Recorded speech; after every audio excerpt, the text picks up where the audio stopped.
Hi, everyone. Good morning. Welcome to Good Tips for Hard Times, where we find smart people who have great advice to help you get through your days. Thank you so much for joining us, and thanks for being patient with us this morning, getting started a little later than usual. I'm Jaylyn. I'm the Games Hotline Coordinator, filling in for Anita today. If you haven't heard of us before, the Games and Online Harassment Hotline is a new emotional resource for all gaming communities. On this show, we've definitely been thinking about kind of what has been happening recently in the US. And as we and all of our communities continue our work in the streets, online, and within our communities to challenge systemic racism against Black folks and police brutality, we've been hearing a lot now. Or at least a lot more amplified about defunding the police and abolishing prisons. So I'm really, really happy this week to have our guest Dominique Morgan on today to help us understand some of this. So hi, Dominique. I'm going to quickly go over your bio. Dominique Morgan is the executive director of Black and Pink, which is the largest prison abolitionist organization in the United States. They work daily to dismantle the systems that perpetuate violence on LGBTQ and gender nonconforming people and individuals living with HIV and AIDS. Partnering their lived experience of incarceration as a youth with artistry and advocacy, they continue to work in spaces of sex education, radical self-care, and youth development with intentions of dismantling the prison industrial complex. So welcome to the show, Dominique. Thank you. Yeah, so happy to have you on. So excited to be with you all this morning. This is a lit moment. I'm here for this. It'll be a nice time. For sure. I am definitely really, really excited to be amplifying y'all's work on prison abolition. Do you want to kind of give a background on Black and Pink, how long y'all have been doing this, and kind of what abolition means to you? So we luckily just celebrate our 15th year as an organization Wow. in May, this past May of 2020. Jason Leiden, who is an incredible. Jason is just incredible. Period. Founded Black and Pink in 2005 in Boston, Massachusetts. Um, really coming from Jason experiencing incarceration and Jason's roommate, Douglas Rogers, who is the first Black and Pink member. Um, Jason left and said, I'm going to write you. I'm going to stay in contact with you. And Jason did. And Douglas proceeded to tell folks, hey, if you write Jason, Jason will write you back. And I share that story often with people that is the seed of Black and Pink because so many folks who are incarcerated don't expect to hear back from anyone when they send out a letter. Some folks will never have access to the funds to purchase, like the idea of having funds to purchase stamps in the midst of trying to get soap and other essential items isn't something that they can freely say, you know what, I'm going to spend this money on this stamp, not expecting to get a response from it. So when folks knew that Jason could be a resource, that became pretty, much larger. Jason started pulling friends, and then the Black and Pink newsletter, which at that time was more of a zine. Jason has told stories of them like sitting in coffee shops, making these, hand stapling them, stealing copies and all these things to get it to the inside. To you flash forward to January of 2018 when I became the executive director. I really I had seen the power of what Black and Pink could be across our country, but I had personally been impacted by the correctional system in Nebraska, navigating the system as a juvenile, almost a decade in the adult system, and 18 months of that in solitary confinement. And honestly, selfishly, I wanted to pull the incredible reach and the incredible power and the incredible network of Black and Pink to the center of the country, to Nebraska, a state where we have been over capacity in our prison system in the high 100s for over 20 years, and no one's just paid attention because it's Nebraska. And I said, well, this can, one, I know I can do this job. I know I've built there's a conversation about Black folks in philanthropy and Black folks in nonprofit work and Black folks in leadership of agencies. I felt like I could maybe accomplish it here because I had built a foundation for myself. But I also felt like Black and Pink could do something pivotal being placed in the center of the country. And our board supported that. And so March of 2018, the offices moved here. We are chapter based, so we are national. There's work that happens through Black and Pink chapters all across the United States, from the Boston chapter to the chapter in LA. But our national offices are in Omaha, Nebraska now with me. And we have staff all across the country as well. And so now we really are, I feel like we're in a beautiful stride of matching education, direct support for currently incarcerated people, looking at policy and looking at cultural change, positioning ourselves for thought leadership, and then doing direct services. I have a background in public health. I spent several years prior to coming to Black and Pink as an adolescent health educator. So comprehensive sex education, I believe, is a tool to dismantle mass incarceration. And so we've built out programs now that really meet in the middle. We can be there for you for your entire prison sentence. And then when you're released, we have not only stabilization services, we're positioning services in place that support folks in accessing this space I call thriving, which is rare for formerly incarcerated people to have access to. So that's the history of Black and Pink. This very, that's a storied thing, right, of 15 years. And I think also Black trans leadership of an agency is radical. In 2020, it's still very, very, very radical. So we are still every day figuring out, the bumps of that.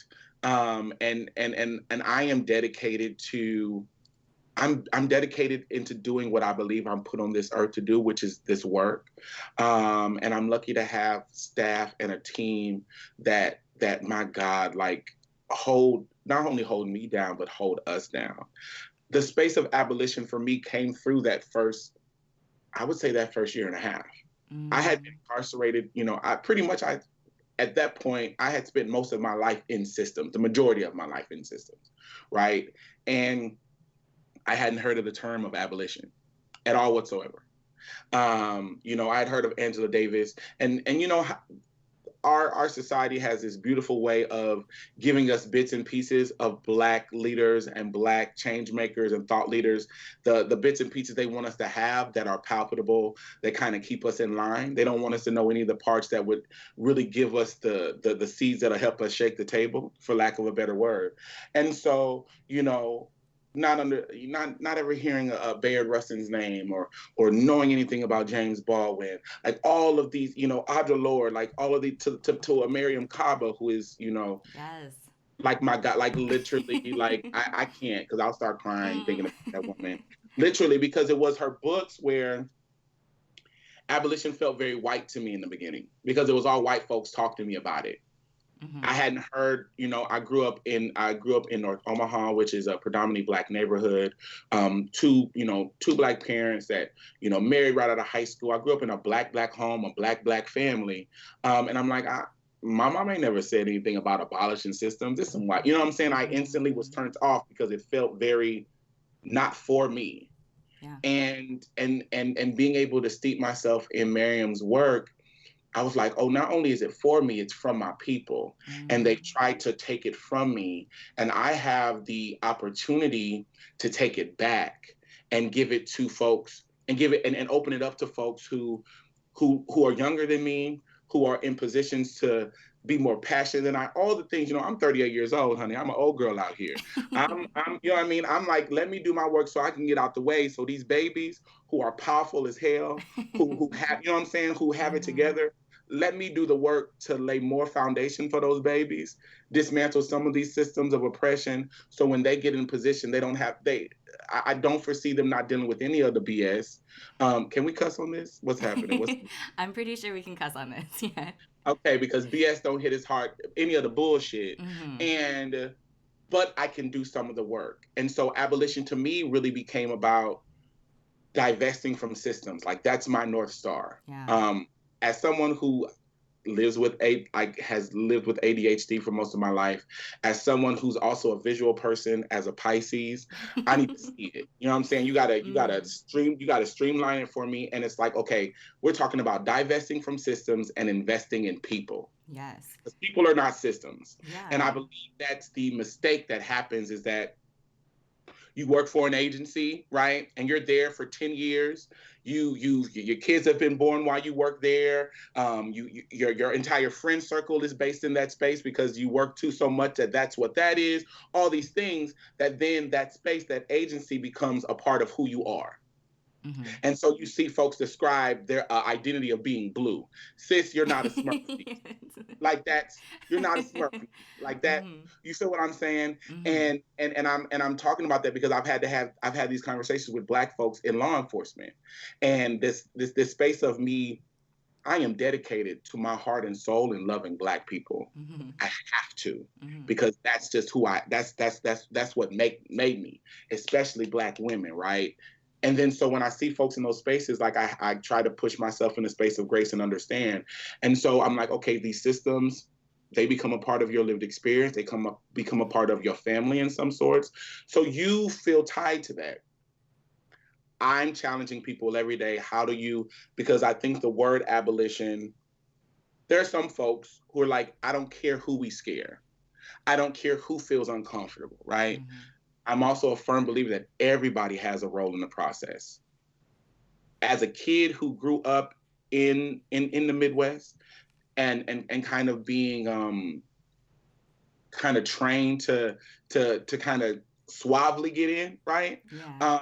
I kind of pair some of that to my process of saying, no, we're telling you, don't invest in systems, invest in people. Right. We're telling you that the police don't keep us safe, that communities decide that this is how we're going to engage in each other. And we create the harm, but we also are capable of creating the relief and remedy. Yeah. And even when police come in, at the end of the day, they're leaving us to create our own remedy.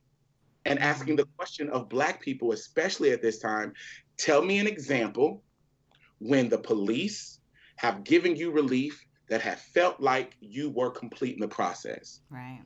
I have yet to hear from one Black person a time they've called the police, this, that, and the third, and either they didn't experience a multitude of microaggressions while they have been in the position of being victimized by some harm, or they were seeking some relief for some harm and it turned into them being brutalized by the police. Yeah, right? Absolutely. So that divestment piece, I try not to judge people. I try not to give people my answers because I know where I was 3 years ago. Mm-hmm. But it's more of that from that public health standpoint of a lot of motivational interviewing takes place. Mm-hmm. What are you seeking? And if we as people are seeking relief, if we as people are seeking restoration, if we as people are seeking results, then none of these systems that exist historically have done that. Right. And we have to say, although it's scary, now's the time to say what is next. And now is the perfect time to sit down and dream. There's beauty and opportunity in saying we live in a generation that's going to be positioned to dream how our children and our children's children and our nieces and nephews, and when I say children, I mean biological and other. You know how many gay, nieces and nephews I got that ain't got my blood in them, but they're my baby. You understand? Yeah. That I can be a part of visioning what sort of world they can live in when they can love, disagree, have issues, build, and all the things in between together without systems feeling like they have to have a voice or a hand in making it happen. That was long-winded. My ADHD medication just real solid. So I apologize if I go over. Sometimes be like, give me that little carry up, that little Oprah moment, and I'll go on to the next topic. You did great. Yeah, that was such a beautiful way of putting it. And I think it is so necessary to emphasize that intergenerational piece of abolition work, where I think sometimes, especially when people hear about abolition for the first time, it's like, oh, we're just gonna let everyone out of prison and fire all the police and then just let it run wild. And that is like a really scary thought to some people. Right. But like, if you actually look at folks doing abolition work, you immediately see, like you were saying, there is almost always a public health and a community wellness aspect to it. There is always like a community support aspect to it of, yeah, how do we let folks who are impacted by these systems and impacted by these experiences actually thrive instead of just survive.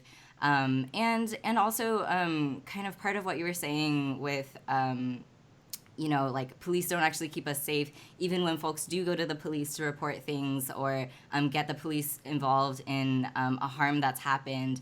A lot of times, even if given that the police believe you, given that the police want to pursue your case, I feel like the best case scenario, folks who have been harmed just end up as a piece of evidence for the state, and all of the resources that we have as a society then go into punishing the person who is accused, or incarcerating them, where there's like, where are the resources for the people who have been harmed, or why aren't we investing in public health and community building? And I really feel like that is a really important distinction to make of in abolition work, of like, we're talking about abolition because the way that we have systems set up right now, it offloads a lot of the responsibilities that we should be taking on as community, right? Of like, someone in our community hurt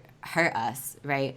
And so we as a community should be, we should be taking that on. We should be like looking at mental health. We should be looking at addiction. But instead, it's almost like an easy way out to just be like, okay, we'll let the cops handle that. Okay, like homelessness, we'll let the cops handle that. Like all this stuff, like we'll put everyone in prison, mass incarceration, all of that. And just call it done. And it actually is like really irresponsible of us as community members, like you said, to not be investing and staying connected with those groups. So thank you so much for saying all that. I think you might be muted. I'm not hearing you. You know what the ancestors just said to me while you were speaking, Jay? You just said some real shit right there. And I just had a moment where I realized, like, this whole space of, I love the organization Beam and the work they do around Black healing justice. I love Sister Song and the amazing work that Monica Ray Simpson is doing around like healing justice and reproductive justice. And I just had a moment where it clicked in my head that, how do we undo generational trauma and not see abolition as one of the foundational tools to make that happen? Mm-hmm. All of these systems that are perpetuating harm on Black and brown bodies are from the seeds and the roots and the stump and the flowers of white supremacy. How do we ever think that we're going to engage in a large, critical mass, life-changing healing for Black and brown bodies in this world if we don't get rid of that system that is actively, as much as we heal, as much as we clean out the wound? I talk about triage a lot in my work. As much as we make sure it's not infected, and the more we sew up these wounds and this, that, and the third, as soon as we close the wound, they cut another one. And then that puts us in this perpetual lived experience of, I'm all right, but I could be better. And that's, I did a tape talk, a TED talk, and this ain't a shameless plug, because I have to listen to this myself sometimes, because I think about, the world is set up for Black and brown folks to stay in this space of, like, the most that we can get access to is that you are able to be resilient, right? You've been beat down, went through all these things, but you get back up. We give people awards for it when they're resilient in movies. When people tell your story, and that's why I'm so married to narrative work. Is a radical form of work. This was my prison number, right? When it was handed to me almost 20 years ago, and it was a year and a half ago that I put the paperwork in to trademark it, and it was the best feeling in the world to send a letter to the Nebraska Department of Corrections to cease and desist using this number, because it's no longer theirs, it's mine. Wow. And I have my own interpretation of what it means. You understand? And there's radical healing in that for me, and that was my form. But I just was thinking when you were talking, Jay, I'm like, how the fuck do we have that type of healing and these systems still exist. And so then you have Black and brown folks, and we've seen them in the work, right, who do this for 20, 30, 40 some years, and then they just get tired because they're constantly addressing current real-time harm, and we don't get to the historical harm. Mm-hmm. You feel me? Like, I'm Yeah. so busy. And on, on an individual basis, for the white folks who are watching, or for the folks who are just like, this seems too macro for me, comparatively, I would say, if a person has experienced therapy, and therapy is a, oh Lord, save my life, because I was a hot, buttery ass mess. But it's like you doing the work in therapy, but you only every time talking about what happened that day with your therapist. Mm-hmm. You never being able to go back to your parents, your first love, all the stuff that got you to that day. It would be like every time you go to therapy, you only are talking about the harm that's happened in the last 24 hours. Yeah, you feel better and you handled that day, but you never got to the backlog of trauma. Therefore, you never are able to go forward. You feel me? And Mm-hmm. so take that from a micro level and imagine an entire group of people never, oh Lord, never getting past the backlog of trauma. It's always the present. Mm-hmm. We're grieving George Floyd, so we can't Mm-hmm. even talk about Emmett Till the way that we really need to, because Mm-hmm. we did. Do you feel Mm-hmm. me? Like, Yeah. we don't know the real story of Malcolm X and Dr. King being stolen from us, but we trying to focus on what happened to Breonna. Mm-hmm. We're trying to live and uplift and be present for the Dominique Fails and Raya and Nina Pop and Tony McDade, that I oftentimes don't have the space to think about what the hell was done to Marsha P. Johnson. Like, literally the same way we found Dominique is the remnant. Like, when the Yeah. other day I tried to watch Marsha's documentary, and I watched it over and over again just because I've experienced, I felt like people tried to rob me of Black queer culture growing up. Whether it was intentional or not, it wasn't given to me, and I felt like I deserved it, and I felt like it would have changed my lived experience. So now I try to soak it in as much as I can. But literally hearing about the water Mm-hmm. and the uncertainty, I'm like, 51 years later, Mm-hmm. we're talking about these same things, and it's like, how do I have the capacity to really lean into what's happening to Dominique and really unpack what happened to Marsha? Yeah. And they both deserve it. So that abolition piece, I know, another tangent, but when you said that, Lord, that sat on my chest. I'm gonna need this video because I need to go back and sit through this. We have to dismantle systems, of course, for the current harm. But if we don't dismantle systems, we will never get to the historic harm. And Absolutely. I believe that is a must, to have this critical mass, this liberation for all or liberation for none. That's never going to happen if it's just a few of us who get enough therapy to go through our backlog of trauma, Mm-hmm. to where we kind of sit in a space of privilege and Mm-hmm. act. And then we got our sisters, our brothers, our family. I'm one of 4 kids. I'm the oldest. Yeah. And because of the privilege and access I have, I've been able to talk about my parents' death and my time incarceration, all this stuff. And I look at my sister or my brother or my baby sister who's turning 23 today. I remember the day she was brought home from the hospital, and I'm watching them navigate trauma. And we're in different places because of the access we have. And we're in the same, we're in the same family, came from the two same human beings. So then you take that back to Black and brown folks overall, and then we end up sharing in this grieving. And I believe this uprising we're seeing, out of everything else that people want to see out of this, we are seeing a mass funeral. People are grieving in the streets. Yes. Because if you've been in a Black funeral, honey, somebody gonna jump in the casket, somebody gonna pass out, somebody gonna scream, somebody gonna holler and wail, and that's what you're seeing in the streets. Mm-hmm. And so your statement gave me a revelation that I hadn't had before. So I appreciate you for that. Yeah, I mean, I feel like there's so many layers to this, right? And I'll on one hand, right, this is all interconnected. It's layers, not parts. I mean,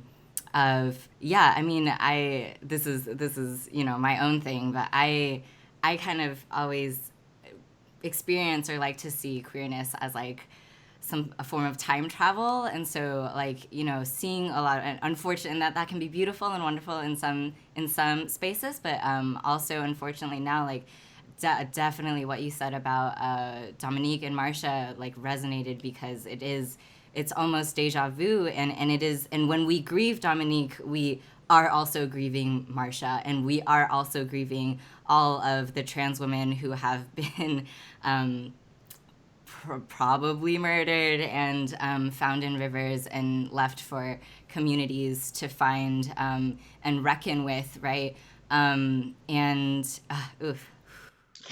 And friend, how do we But and friend, do we have and I ask myself, one, I think I've moved past a place where I feel like I have an unlimited capacity to love, because I think we say that as human beings, but love is a lot to carry. it is. And there's different forms of love. So this idea that we are limitless when it comes to love, I really have divested from that, because that feels like a lot of labor. And I know you have to work for love, and I want to have the right to choose who I work for love with. Yeah. And then I say, then therefore I know I don't have an unlimited capacity to grieve. And if we're trying to hold all of these things, just the 4 or 5 names you mentioned, where's the space for joy? Yeah. Where's the space for rest? Yeah. Where's the space for visioning the future and being innovative? Where's the space to find you somebody so you can have some good sex? What's a good nut? You understand what I'm saying? Like, and I think that's for life. I think that is why abolition and dismantling systems like mass incarceration, like prisons, like police is so important, because as we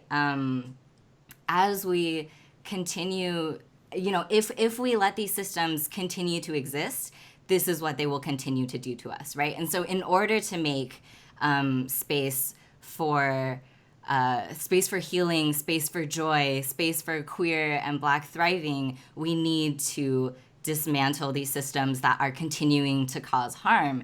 And the other thing I wanted to kind of mention and bring up with you is that, I think some people are hearing about abolition in the context of police, in the context of prisons for the first time right now. But I feel like many of us have heard of abolition before when it came to slavery, right? So slave abolition, the abolitionist movement during that time. And I will it is connected. I will quickly just challenge and say that I think folks who have been in larger cities where they have access to those radical, like just that full story, me personally, growing up in Nebraska, it was Lincoln freed us. It wasn't abolition. It wasn't I shit you not. It wasn't a narrative of it was a Black uprising. It wasn't, I knew the name of Harriet Tubman, but it was this white man freed us. And therefore, that's why we celebrate President's Day. That's why, what I'm saying? That's why their birthdays matter. That's why they're on the money, because it's like white folks are the ones who facilitated our liberation. So many of us have not had access to that. And I think that's trauma in itself. Invest in public education. let's divest from all these. And invest in community education, honey. How these kids sitting on their grandmama's lap and hearing these stories, and invest in that community education, because community education, yes. Working in public health systems, and I still teach inside of schools. I have some great partnerships, and I've started scholarships in schools because I believe in young folks having choice to what they want to have access to. Sexual health educator, I literally had clinics inside of high schools where I could give young people STI tests, and I could give them medication, but I could not tell them, hey, use a condom. I could not say use a condom, but I could treat them and test them. And so when you realize some of the barriers to sharing information inside of public in traditional school settings are low key meant to really keep these young people held back, and therefore their families, I'm more and more I'm looking at how do I invest and how do I create those spaces, and we're creating the next phase of Lighthouse here in Omaha. We opened Lighthouse 1 February 11th of this year, which was the 11th anniversary of me being released from prison. Jason Douglas and I cut the ribbon here in Omaha, Nebraska. It was Lighthouse Day was proclaimed as a holiday as the mayor. Lighthouse Walnut Hill will be our adolescent space, and we will have a school there. So I'm excited to break ground next year and build that out so we can have young people all across the country be educated through technology, young folks in Nebraska be educated in the space, and we can say, yes, reading and writing and all these things have value, but you also need to know how to tear some shit down so you can build it back up in your vision of it. You feel me? Absolutely. That is so powerful. Yeah, thanks for sharing that work with us too. Yeah, and yeah, just another like facet of the abolition work that y'all are doing, where it's, you know, it's about dismantling systems and it's about rebuilding our communities. I think kind of where I was going with the abolition stuff is that you know, a lot in a lot of ways, and a lot of amazing Black thought leaders and media creators have made many great resources around this about how mass incarceration today is an extension of slavery. It's like basically modern day slavery. Where we decide a certain group of folks needs to be incarcerated and exploited for labor and have their rights stripped. And so, can you? So, I think I would love to hear you talk a little bit more about mass incarceration as an experience and why it is a Black issue, why it is a queer issue, and how that kind of how that all relates and ties together today. It's something very scary about a system that can harm you and then trick you into believing that you deserve the harm. I often compare mass incarceration and the facilities that are complicit in uplifting and continuing the climate of mass incarceration to thrive as like these very abusive partners. And I use that as someone who I've experienced harm and, you know, inner partner harm many times over my life. Um, and when I was going through the youth system, and then I was about 16 turning 17 when I left my parents' home permanently, was like, I'm not doing foster care anymore. I'm not doing group homes anymore. And I moved in with my partner, and he was about 5 years older than me. He was 21. And it was really small at first, how he tried to keep me from my friends, and how he didn't want me to sing anymore or do all the things that at that time I feel like really made me myself. That then it became what I thought were my desires. Oh, I don't need my friends. Oh, I don't really need to do music, which has been something that has been a part of my life since I was 7 years old, writing songs and things. I really just, I'm fine with just being home and cooking. And do I really need to go to school? No, let me drop out of school and just be home and be available. And then the physical harm happened. So there was that mental place where my mind was taken. Then the physical harm happened, and it would be, you know, I'm pushed in an argument, or and then it was explained, well, you made me upset, and then it would go further and further, and then it was the cheating and all these things that were then I was really convinced like I had created this circumstance for myself, and it was my fault that he behaved this way. And leaving that relationship led me to homelessness, and that's what really led to my experience of incarceration. But looking back on those 10 years on the inside, there wasn't a time when I was angry enough at the system as I should have been. The rage that I should have been able to tap into, I never felt it, because I told myself, well, people make mistakes, people do bad things, and this is our punishment. When I would be on the yard and I would see people, you know, shackled, and you know, you see 10 COs jump on one person, I'm like, well, he shouldn't have resisted. Like I was that person. Like I had digested kind of I'm blanking on the term, the psychological term they use when like someone becomes kind of tethered to their abuser or their kidnapper. But it was really that, where I was like, okay, I've normalized this harm I'm watching, and I'm normalizing the fact that I deserve harm. If I'm not who they tell me I should be, never mind that there are structural and systematic barriers for me to get access to who they tell me they want me to be. But if I'm not that, then I deserve what's happening. And I know I was living with that. And I've seen people all across the country believe that, whether they've been incarcerated or not.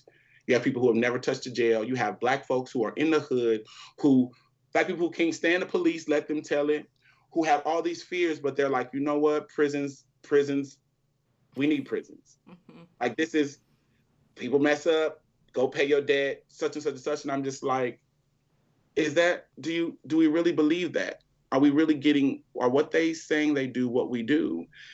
And so I had to break free of that. And then I was able to really look at what had happened. Now, there's a piece of that that was difficult on a personal level, because there was a collective impact of realizing the harm that had happened to me. You know what I'm saying? Like, decades of harm hit me in at once. It was like, oh damn, like they had abused my body, and they had tricked me into thinking it was all right that they had abused my body and my mind and my spirit. Mm-hmm. Oh Or my that it's your God. fault. Mm-hmm. Oh my God. It was, they had tricked me into believing it was my fault. Oh my God. They had tricked me into watching my friends and other folks who were navigating incarceration with me. They had tricked me into watching them be abused mentally, physically, and otherwise, and not saying anything. They had dampened me to the point where I had normalized harm of my people. And I believe, and I have to stand in being complicit, because no matter what the consequences could have been, there are a number of times where I stood there and watched a Black man be beat up by a bunch of COs, and it was normal for me just to go in my room when they told me to go in my room. When in actuality, we should have been like, no, fuck that. It's 1,000 of us, Yeah. and it's 5 of y'all, and y'all Mm-hmm. gonna get the fucking line. You feel me? But Mm-hmm. but but they had taken that. So I look at that on a micro level, and then I look at what really society does to Black folks. They make us believe that the harm that we experience, the barriers that are put out there, are because we just don't want it enough. Because, Mm-hmm. because our neighborhoods aren't shiny and bright, because we just ain't done the work to make our neighborhood shiny and bright. Mm-hmm. No, we didn't have a whole society of people to wash and clean and build a fucking society. You feel what I'm saying? Like, Mm-hmm. and so there's some trickery, and there's some hoodwinking, and there's some bamboozlement taking place. And then so you get the people who are experiencing harm to believe it's appropriate, and believe that the harm they're experiencing is to atone the harm that they've impacted in the community. You get the community to believe that the harm that they've experienced, either directly or secondarily, that prison is a way that folks atone for their sins in a world where you don't get justice. And there's a conversation about what the fuck justice means. But we try to trick people thinking like, this is the only way you're gonna get justice. You don't get relief any other type of way. So if you don't prison, you feel me? Mm-hmm. If you don't really get behind, oh, this person needs to be locked up, then you really don't want. You know what I mean? Mm-hmm. Do you really want to, your brother was murdered. You don't want, it happened to be maybe Yeah. your cousin, because there was something going on. I know that, but if you don't get him locked up, then did you really love your brother? I've Mm-hmm. seen conversations and shit like that. Mm-hmm. And so then you get the two populations that are navigating the experience to believe it and buy into it, and then the system gets to thrive. They get to hide behind smoke and mirrors. It's very much a Mm-hmm. matrix effect. And then when you realize it, going back to kind of that matrix analogy, and you pull the plug, you're like, oh, this has been a fucking game the whole time, fam. Mm-hmm. Yeah. This is this like right. This has been, and then to go back to what you said, and then you look at how the work was done to brainwash and dismantle the power and the grandeur of Black folks in the midst of slavery, to get them to marry into being a part of these plantations. And you look at sharecropping of, okay, we and these and indentured servitude, where when there was liberation for Black folks, it's like, well, Black folks still stayed because the master was my family. And then you have position where you had Black folks who were overseeing Black folks in the fields for the work. Mm-hmm. And then you get to look at all of these things, and the historical context starts to mirror in a way where you're just like, have you ever been looking at something and you see it, and then you look at everybody else like, I know y'all did, I know y'all see this. That Mm-hmm. am I tripping? You know what I mean? You start to Mm-hmm. feel like maybe I'm just I have lost my shit. But I feel like we all should be able to see Yeah. this, right? And Yeah. when I think of abolitions in a larger sense, I feel like they haven't been respected and exalted as thought leaders and change makers in our society, because they are usually the anomaly out here. Fannie Lou Hamer was the anomaly, was the Black woman saying, no, I don't want what you offering me, ain't relief. I don't want that. I'm Mm-hmm. telling you what I want, Mm-hmm. right? And Yeah. so when you're one of 1,000, you have to yell louder, you have to fight harder, and you get tired quicker. And the system understands that. And so they just hope that your fire dies out. So when I think of mass incarceration, it's about really giving folks information. It's about dismantling the belief that prisons and jails bring relief and bring support. And before I was an abolitionist, and I'm gonna say this real quick because it's important for me to share this because so many people. Oftentimes, people get caught up around abolition, around harm against children and sexual harm. Mm-hmm. And Mm-hmm.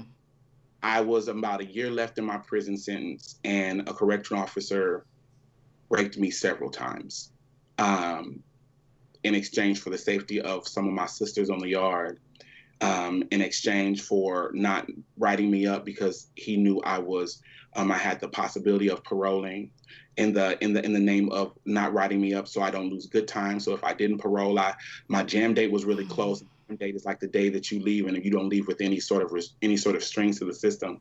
And over again, he violated my body. And the last time I remember, when I experienced harm from this individual, I turned in the DNA to the lieutenant on staff that day, and remember that I believe systems work the same for everybody. And so I remember walking in there with this man's DNA in this napkin, thinking they're about to treat him the way they've treated me. This is gonna make me feel better. I'm going to get. I'm going. This is going to atone for what's happened to me. He's about to get treated like me. And I remember going in there, and I remember going into the room with the detectives and being interrogated, and the number of times they told me that if I was lying, how many charges they would place on me versus Mm-mm. showing any sort of Mm-mm. kindness to me. And it's we just completed. I just actually went through a process where I looked at the videos from that interrogation and watching my young self be small and how soft my voice was and all these other things. And then I spent 30 days in segregation while they did the DNA test. He spent 2 weeks in the work release center when he was allowed to resign. His wife was allowed to continue to work at the prison.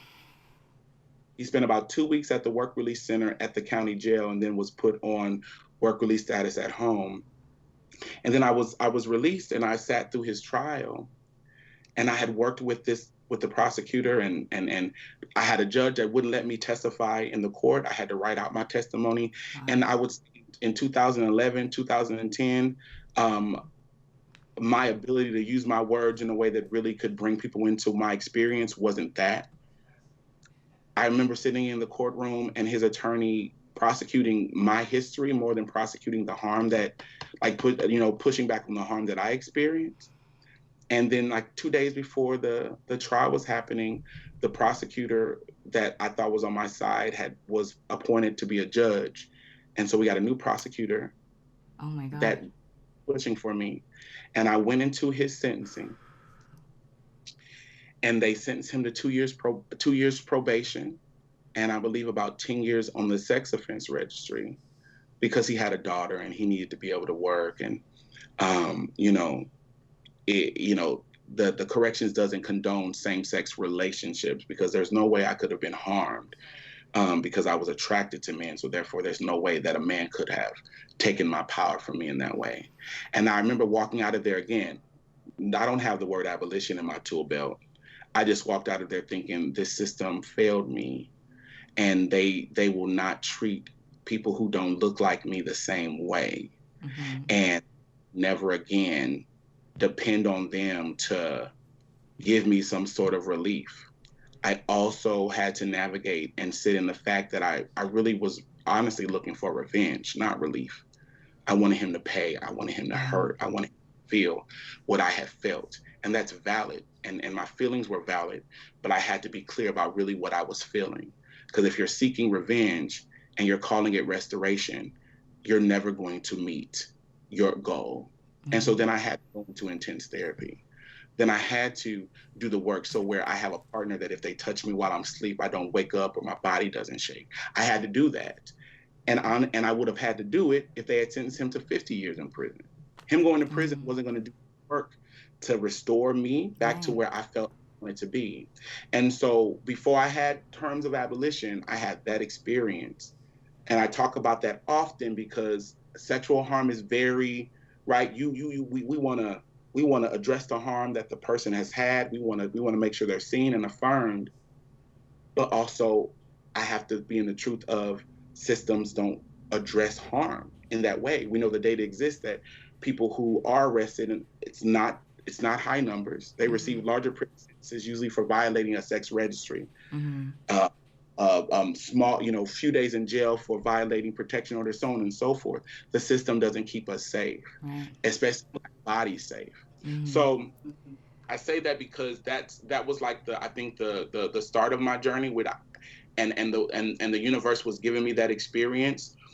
So when I do this work, I definitely have the books and access to some of the most amazing thought leaders in this work.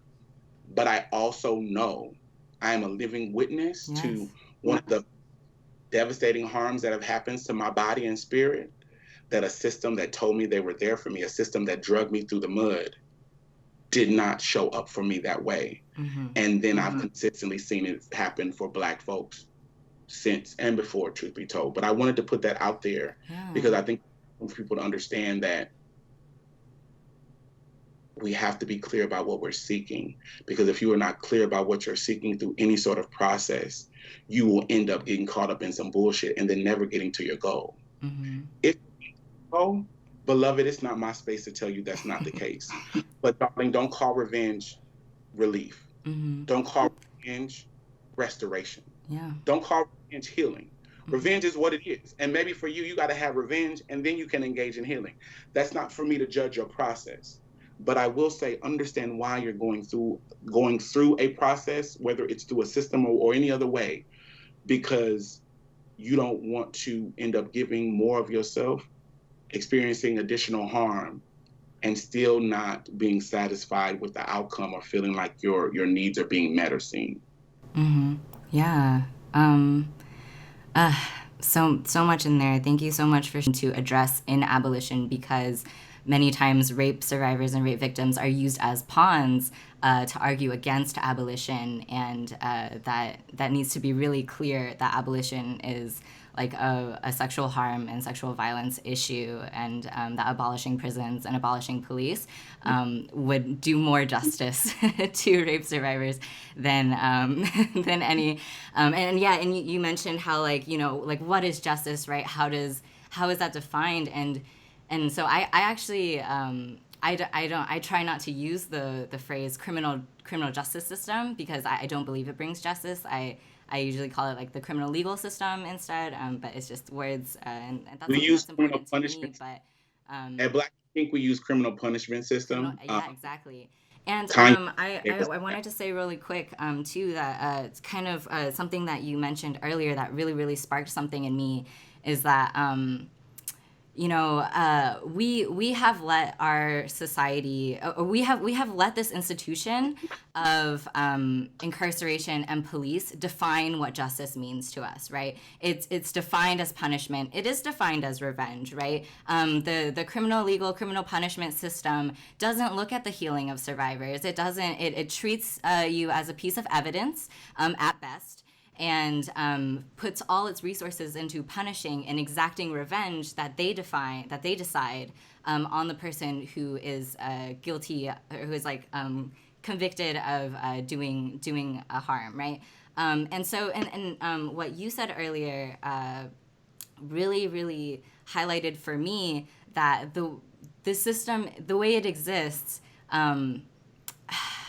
does so much to limit the imagination of the powerful imaginations of queer people, of Black people, of people of color, to limit what we can even envision for ourselves as justice, as healing, as joy, because they have put such a rigid and strict definition of what justice means, of what making things right means. And so through abolition, I think that's also really important to hang on to, of there is work to be done in ourselves too. There is a brilliant project called Sister to Sister that it also does police abolition stuff, and they have a quote that says, when we tell you to abolish the police, we also mean the police in your head and the police in your heart. And so yeah, so we have so much work to do ourselves too, of like really unlocking these powers of imagination that we have to envision a different community and envision a different world where it doesn't have to be this way, where healing can exist and is possible, and where we get to define ourselves what that justice looks like, right? Not some other system that's not going to treat us as human. So, anyways, this was I would like, if you wouldn't mind, to take just a moment to do some deep breaths, because that was all really heavy. So yeah, I'm just gonna breathe maybe like 3 deep breaths.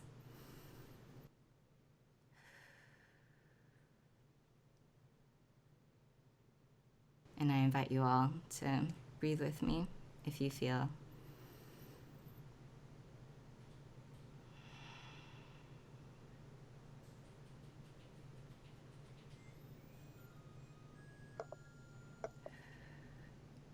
Thank you so much. So we are running towards the end of our time. I know we started a little late.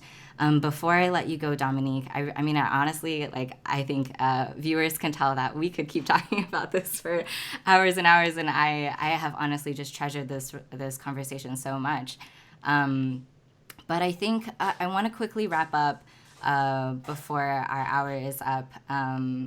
Just with, tomorrow's Juneteenth, which I would love if you could give some background for folks who haven't heard of Juneteenth or who haven't celebrated Juneteenth before, about what that holiday means to Black folks, and also just like maybe 3 takeaways of folks who maybe are kind of learning about abolition for the first time, how they can get involved in abolition work, and maybe 3 like concrete things that people can do today, next week, within the next few months, to really start in like divesting from prisons.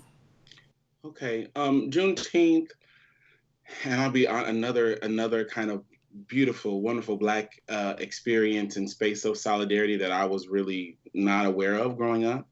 I didn't really get involved in Juneteenth as a process until I won an NAACP award, and I'm like, that's what this parade is that happens. I just knew there was a parade growing up. I didn't understand like this was a part of what my people historically have fought for and died for. This is a celebration of that. So like newly freed slaves, post the Emancipation Proclamation, it was this whole event where there was prayer, there was feasting, there was song, there was dance, and that's really when the Juneteenth celebration was born.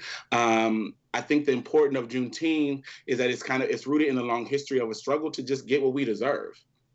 And how do we maintain it, right? You got liberation.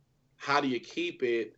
And how do you multiply it? How do you duplicate it? How do you make sure that it's all or none? Because I really believe that it feels very uncomfortable for me to sit in my privilege and access if I'm not actively working to divest from it and also share it and make sure that it's accessible to the people that I love and care about and people who look like me. And so the other truth is that there's only about 40 some states that recognize Juneteenth as a holiday. I think you also would have seen lately that there are corporations who are acknowledging Juneteenth. So many corporations are going to be closed tomorrow in honor of Juneteenth, which is new. And I'm talking about Black-led organizations where it's just like, y'all gonna really give us President's Day off? Can we? You feel what I'm saying? Like what? When I became an executive director, I'll never forget. I was working with a HR consultant, and she was like, well, what holidays do y'all want to have? I'm like, what you mean? The holidays are set up. We get the holidays that are on the calendar. She's like, no, like you the boss. And I said, oh shit, I'm the boss. And I was just like, okay, we got to have Juneteenth off. Like, it has to be a day where the office is closed, folks get to rest. You know, we have unlimited PTO. Like, that one day isn't enough. Let that be the fuck clear. One day ain't enough. But that's what we're seeing happening. And so we're going into Juneteenth weekend, where for me, it's June is always really interesting. Like, once I really understood the history of the two largest sides of how I show up, my Blackness and my queerness.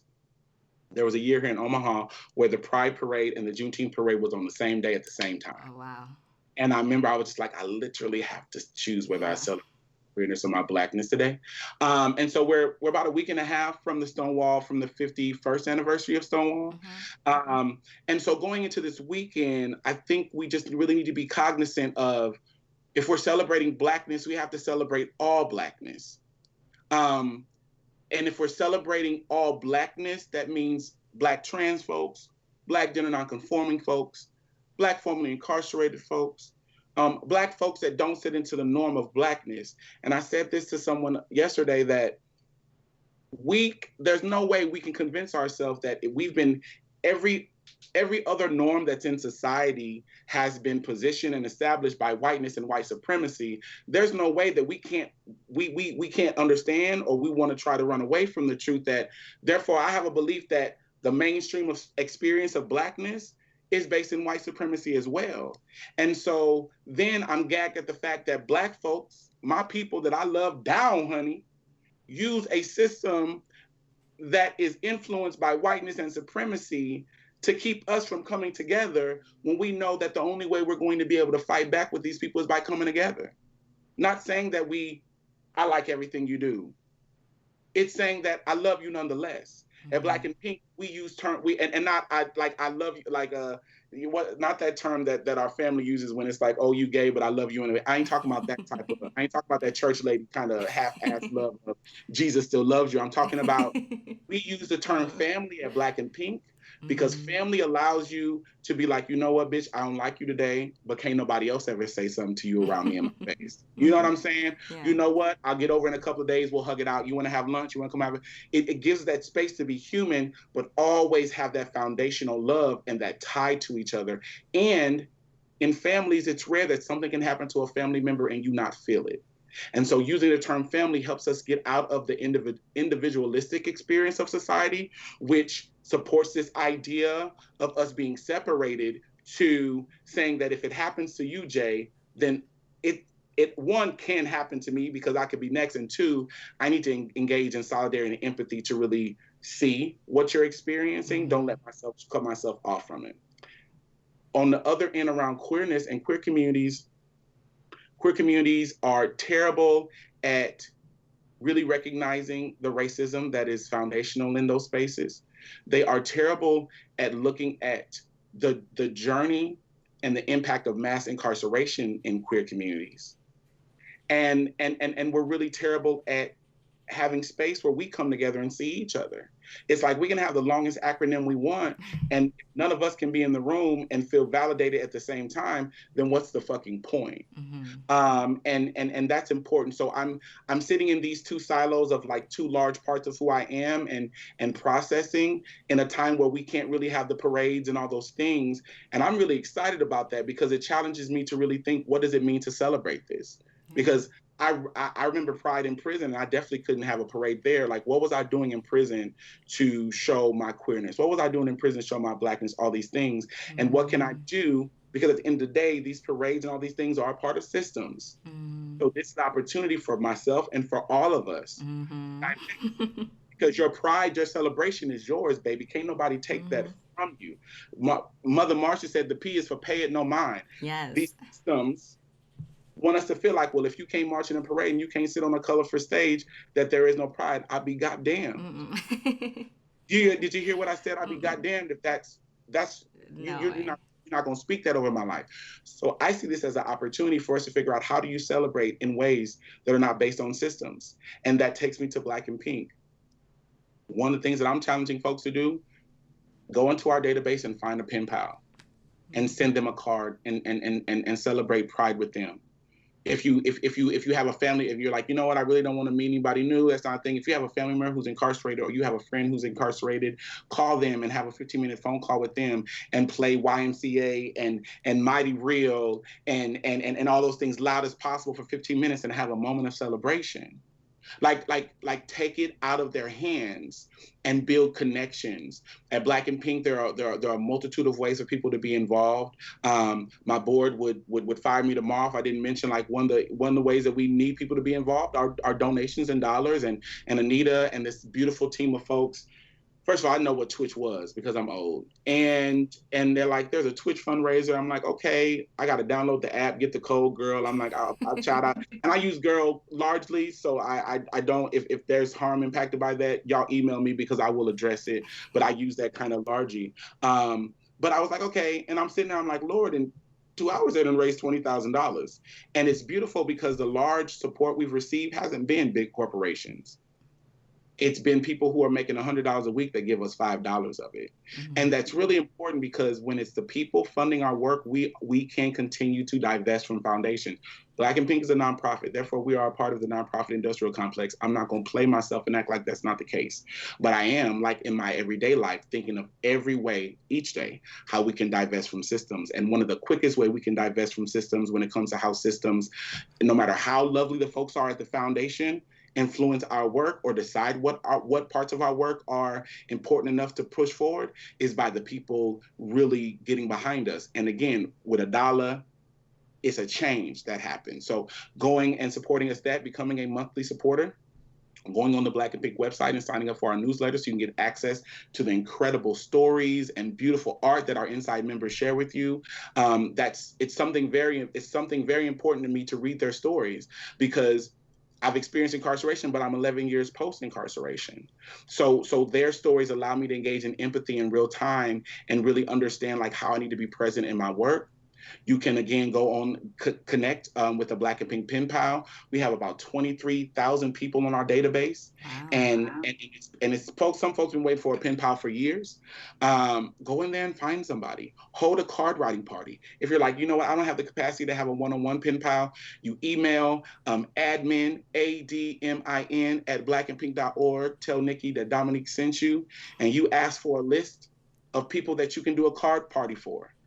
And get 5 of your friends around, and y'all go get some 50-cent cards at the dollar store, and you send those cards in. And I promise you, there is not a quieter, more pivotal time in the prison than mail time, because you sit there and you wait to hear if something's going to slide on your door. And the moment you get something on your door, it's an affirmation that someone hasn't forgotten you. And when we forget people, that's when humanity begins to escape from those folks, because they feel like, and we are affirming that they no longer are part of our whole. They are no longer a part of our community, and therefore the humanity, the thing that ties us together, begins to dissipate. And then we act confused as to how a person can come out after 20 years and no one's spoken to them and they're not the same person. You look at our programs, there are so many opportunities to do mail processing and engage in some of that work. And we are going to be rolling out new ways for folks to do that from home. Accessibility is going to be pivotal in that, and that's going to be awesome. And then chapters. So there are established Black and Pink chapters. You can go to blackandpink.org and find out where our current chapters are, and you can engage with chapters. If you are somewhere and you're like, listen, I got a group of folks, we ready to shake the damn table, shoot an email to us, and we are, in the next 90 days, we're going to go through the phase of helping to establish. We have about 10 chapters in queue, but establishing additional chapters across the country. We really need to be strongly affiliated in the South, where these prisons are the most inhumane. We really need to be in some of these nooks and crannies of these Midwestern cities, where prisons and mass incarceration gets to cause harm and be ignored because it's in the Midwest. And last but not least, just keep people informed. If you're like, I don't have money, I don't have time, all this, and I affirm that, share our Facebook post, retweet our information. And then outside of Black and Pink, if you're like, I don't have the space for that, then I challenge you to support the Black women who, mostly Black women, who have created the information that allowed an organization like Black and Pink to exist. Whether it's Miriam Kaba, whether it's Aria Saeed at the Transgender District, or Mariah Moore in Louisiana, Jennifer Love in New Jersey, if it's Jasmine Tasaki at We Care, Tennessee, show up. The ways you can get involved is showing up, and understand when you don't have the space to show up. The beautiful thing about community is that you have a legion of folks who are saying we're going to show up together. So when you have those days, or when you need to take that time where I don't have it to give that way, you can. And then you know that you have people beside you, or people who are connected to you, who can make sure that we continue to see each other.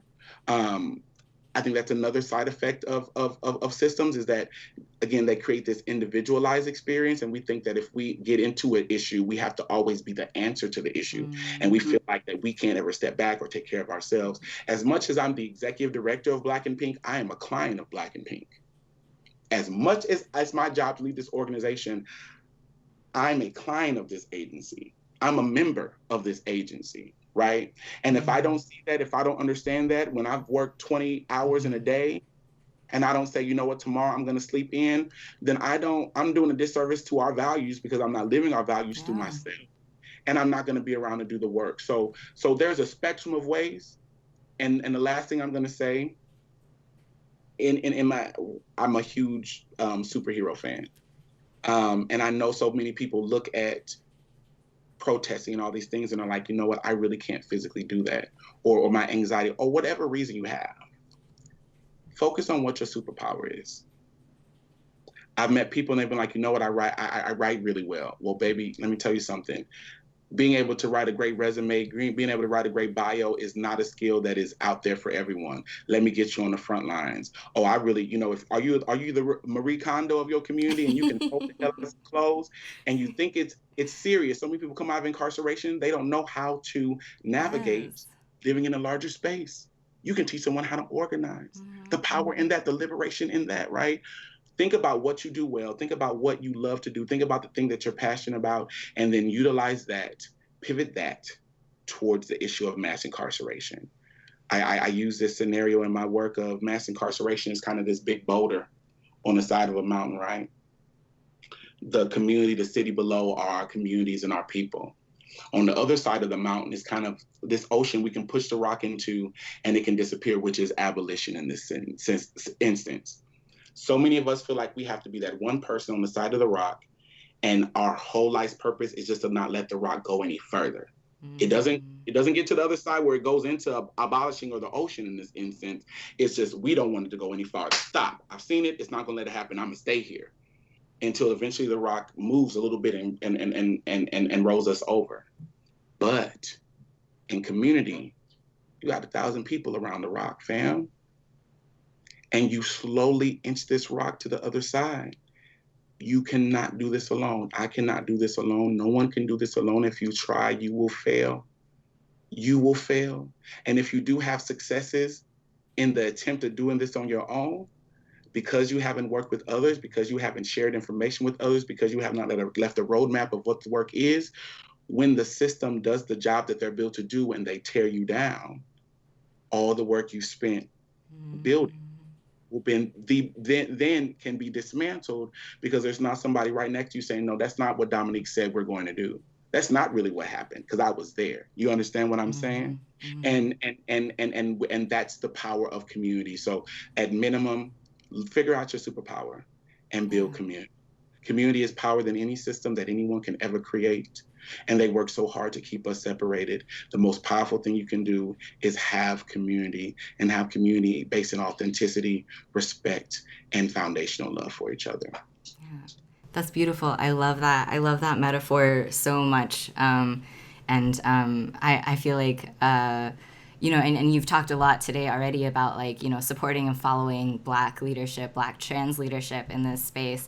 I think the superpower in that is that Black trans people are nothing if not adaptable. And so, like, that's that Black trans leadership is like really has the tools and already is suited to do work in this time that needs a little adaptation right now with everything that's going on, and so that is really, really beautiful. So yeah, Just get out of our way. Yes. And give us the checks to make it happen. Yeah. Because So you can give us $5 and we can do a lot with it because we're used to doing that, huh? But that's a space of resilience. Yeah. Give us access to the funds and get out of the way enough to where we can really do the work to make sure our people thrive. Yeah. And some people are very uncomfortable with that because they want to be a part of the solution and they want to be a part of saving us. We've been saving ourselves since the beginning of time, in spite of you. How about you help us engage in not just saving ourselves, but helping us ascend to our greatness, and you get out of the way and you just be a spectator. There's beauty in watching a beautiful moment, and you don't have to have a hand in it. Absolutely. Folks, especially white folks, got to get comfortable with, I just get to watch the beautiful moment. Y'all, fireworks about to happen. That's a whole nother conversation about 4th of July. But y'all will stand out there all day and love fireworks and be able to celebrate it, and you haven't lit one, but you watch them in the sky. Let trans Black liberation, let trans Black leadership be the fireworks in the sky that you just watch, and you get the hell out the way and you ain't got to light the firecracker. Okay, I'm done. That's exactly. Yes. So add Black and Pink to your personal reparations plan. You can donate to them at blackandpink.org. And also, Dominique really encourages everyone to sign up to be a pen pal or be a pen pal for someone you know already, and if possible and however possible, show up for your local communities. Look at what abolition work is already happening where you are, or partner with Black and Pink to start a new chapter if that calls to you. And yeah, let's get this boulder moving, because we can see the edge from here. Thank you, Dominique, so much for being on. I would love to talk to you a million more times on this show. This was such a treat. Thank you so much. And thank you to all the mods for keeping this space friendly. And of course, for everyone for tuning in. Everyone, including you, Dominique, if you want to revisit this video, can watch an uploaded recording of this at any time on our Games Hotline YouTube channel. And that's at youtube.com/gameshotline. And as a reminder to everyone, the Games Hotline is a free resource for everyone. And if you want to help us keep it that way, you can also please head over to gameshotline.org/donate after you hit up blackandpink.org and share a few bucks if you can. And join us next week when we will talk to Andre Laro, a professional photographer based in Brooklyn.